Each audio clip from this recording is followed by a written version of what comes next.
Me acompaña Saúl Méndez Rodríguez, él es secretario general del Sindicato Único de Trabajadores de la Construcción y similares.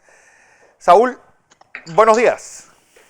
Buen día, Fernando, a todo el equipo que labora con ustedes y a los que nos van a ver pues, en la televisión y en las redes sociales. Ayer presentaron ustedes, pensaba que era una, pero me dice que son dos, demandas en la Corte Suprema de Justicia con lo que ustedes llaman una modificación al Código de Trabajo a través de estos decretos del Ministerio de Trabajo. Es importante decir que hay un entramado creado hace 5 meses que ha venido violentando de forma sistemática los derechos y garantías fundamentales mínimas que los trabajadores tienen consagrado en la Constitución Política de la República, en los convenios de orden internacional que tienen que ver con la OIT y también en los convenios de derechos humanos.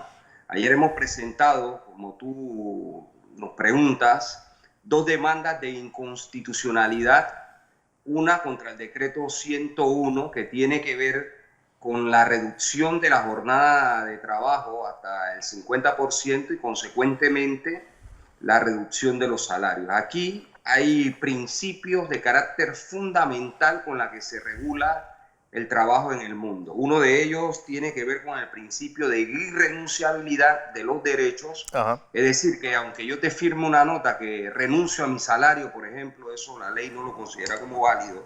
Y el otro de progresividad, los salarios no pueden reducirse, claro. Por el contrario, tienen que irse aumentando. Entonces, estos elementos son fundamentales porque en este decreto en particular, a nuestro entender, se violan artículos de la Constitución como el 65, 71, el 78 y 79, que precisamente dan estas garantías de carácter mínima. Hay un principio también en la Constitución Política que indica que las normas en materia del derecho del trabajo tienen que ser de una especial protección en beneficio de los trabajadores. Y estas normas que hemos estado revisando, Decreto Ejecutivo 101 y la Ley 157, pues violan este otro precepto de orden constitucional. En materia de lo que es la Ley 157, sí. Aquí estamos viendo 2 elementos que son fundamentales para nosotros. Primero,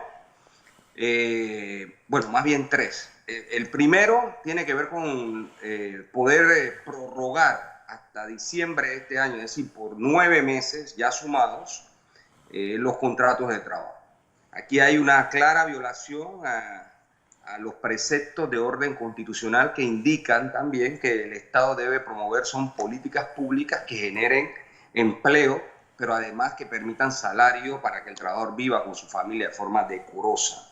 El otro elemento que aquí ha lacerado duramente un derecho humano es el derecho que tienen las compañeras trabajadoras del fuero maternal.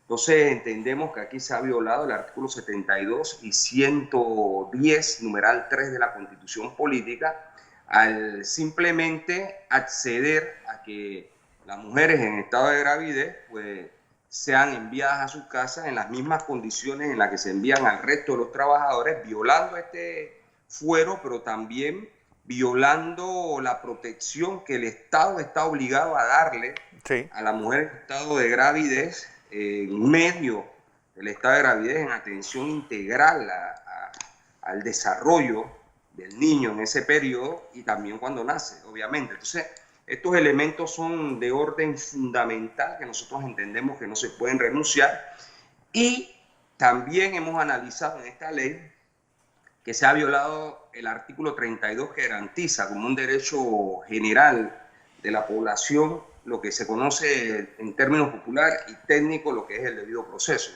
Es decir, el Código de Trabajo, en su desarrollo de lo que se entiende son las suspensiones temporales de los contratos de trabajo, indica qué procedimiento debe correr el mismo. El empleador tiene que hacer la solicitud, debe mostrar con pruebas que su solicitud está sustentada en los elementos que se puedan indicar de fuerza mayor o caso fortuito. Ajá. Y además de eso, los trabajadores tienen derecho a que le den traslado de la solicitud, a hacer sus argumentaciones y después hay definición. Aquí, al crearse de forma legal, por ejemplo, la omisión de este procedimiento, tratando de dar otro tipo de procedimiento donde quedan excluidos los trabajadores en indefensión, entonces consideramos que se ha violado también el artículo 32 de la Constitución y son los recursos que hemos presentado. Debe recordar que también al decreto 81 Sí. lo atacamos por ilegal, presentamos una demanda de nulidad porque este decreto viola entonces el Código de Trabajo. Así que digamos que estamos atacando los entramados jurídicos más importantes que entendemos en el análisis que hemos hecho junto a nuestros especialistas y la dirigencia sindical de CONUSI son necesarios para tratar de equilibrar la situación en medio de esta crisis. Saúl, ¿cómo ha sido la vuelta al trabajo en el sector construcción?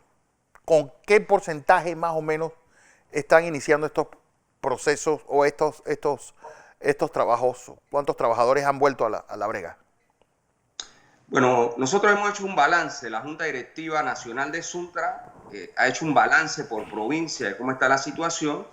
En el último anuncio que hizo el gobierno, en el que hablaban de más de 100 obras de construcción, en realidad no hay 100 obras de construcción en estos momentos reactivadas. Y recuerda que hay anuncios de todo tipo.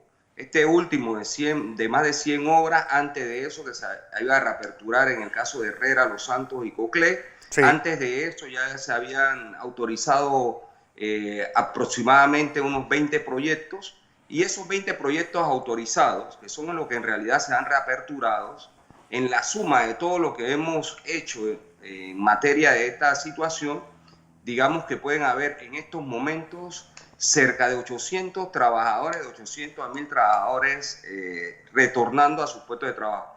En muchas obras de las que se ha desarrollado, no hay una progresividad de cómo ir incorporando a los trabajadores que tienen los contratos suspendidos y se ha mantenido con un grupo mínimo.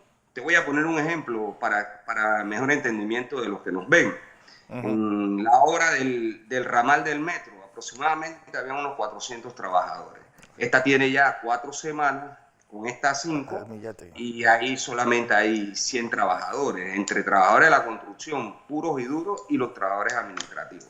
Entonces, quiero decir con esto que ese es el mecanismo que se ha utilizado. Hay mucho cliché publicitario, mucha propaganda, pero en la realidad hay problemas. Hay problemas también de orden sanitario, como se sabe, los trabajadores en varias de estas obras han salido trabajadores positivos. Hay proyectos como el del Hospital de Puerto Armuelles que abrió y volvió a cerrar precisamente por un tema de COVID allí.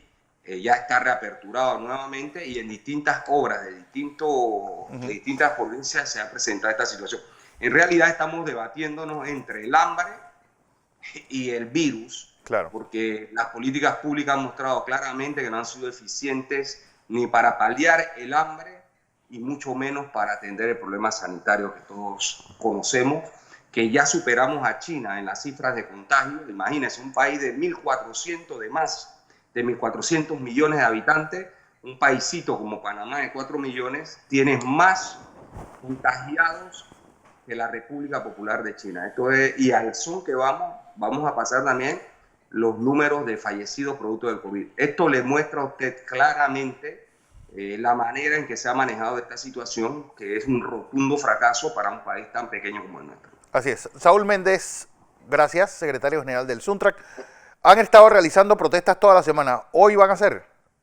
Fernando, hoy en la rotonda, FENATIA, que es la Federación de Trabajadores de la Industria Aeroportuaria, sí, que reúne a los 4 sindicatos que elaboran con la empresa Copa, está convocando una acción de protesta en la rotonda frente al aeropuerto, y ahí pues va a estar el apoyo sin duda de las organizaciones de CONUSI. Así que estamos en lucha porque en realidad esto solo empieza. El abuso, los despidos, los llamados mutuacuerdos obligados, la reducción de los salarios, las condiciones de trabajo, lo que augura son conflictos de forma permanente entre los trabajadores de los distintos sectores de la industria y del trabajo, porque simplemente aquí la balanza está inclinada hacia un solo sector, hacia el sector del poder económico, que no tiene sin duda las mismas carencias y los mismos problemas que tiene la población. Aquí están los intereses económicos por encima de la vida del pueblo panameño. Saúl Méndez, gracias por esta participación, secretario general del Sindicato Único de Trabajadores de la Construcción y similares.